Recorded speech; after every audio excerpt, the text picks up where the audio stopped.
최상병 특검법과 김 여사 명품 가방 수수 의혹 등이 쟁점이 되면서 21대 국회 막판 여야 대치가 다시 격화하고 있습니다. 여당은 관련 수사에 속도가 붙는 만큼 수사 결과를 지켜봐야 한다는 입장인 반면에 민주당은 특검 여론을 무마시키기 위한 보여주기식 수사가 아니냐고 맞서고 있습니다. 국회 취재기자 연결합니다. 박광열 기자. 네, 국회입니다.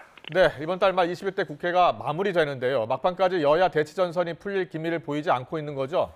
네, 그렇습니다. 여야 합의로 이뤄진 이태원 특별법 본회의 통과 직후 진행된 이 야권의 최상병 특검법 강행 처리, 여기에 민주당이 22대 국회에서 특검법 처리를 공언한 김건희 여사 명품 가방 수수 의혹을 놓고 여야 대치가 이어지는 모양새입니다.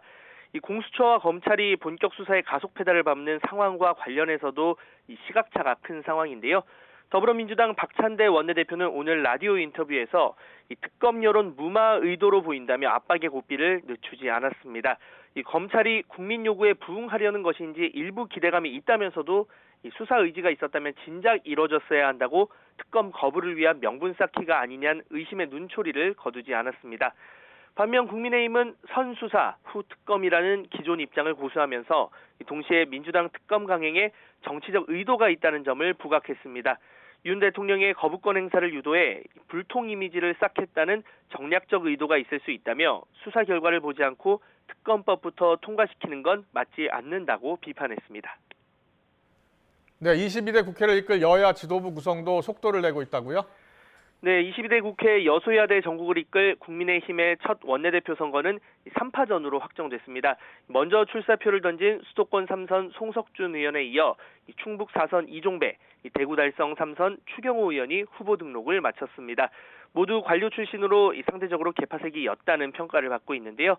당 전열 정비와 함께 당정관계 재정립, 또 192석에 달하는 범야권과의 협상 등 어려운 과제가 산적해 있습니다. 관심이 집중됐던 친윤 핵심 이철규 의원은 결국 출마하지 않은 가운데 여당 새 원내대표는 오는 9일 선출될 예정입니다. 여당보다 일찍 원내대표를 선출한 민주당의 포스트 총선 지도부 구성은 마무리 단계를 밟고 있습니다. 찐명으로 분류되는 박찬대 원내대표를 필두로 대여 강경파가 주요 당직자에 전면 배치되며 22대 국회 역시 험로가 예고되는데요. 여기에 민주당이 국회 법사위원장과 운영위원장직을 반드시 확보하겠다고 연일 강조하며 이 원구성 협상도 전국 흐름을 좌우할 또 다른 뇌관으로 떠올랐습니다.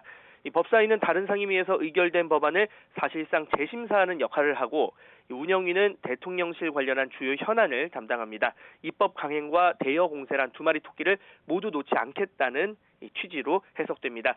민주당이 윤 대통령 거부권 행사 법안들의 22대 국회 1호 법안 가능성까지 언급하는 만큼 여야 강대강 대치가 더 심화할 수 있다는 우려도 나옵니다. 지금까지 국회에서 YTN 박광열입니다.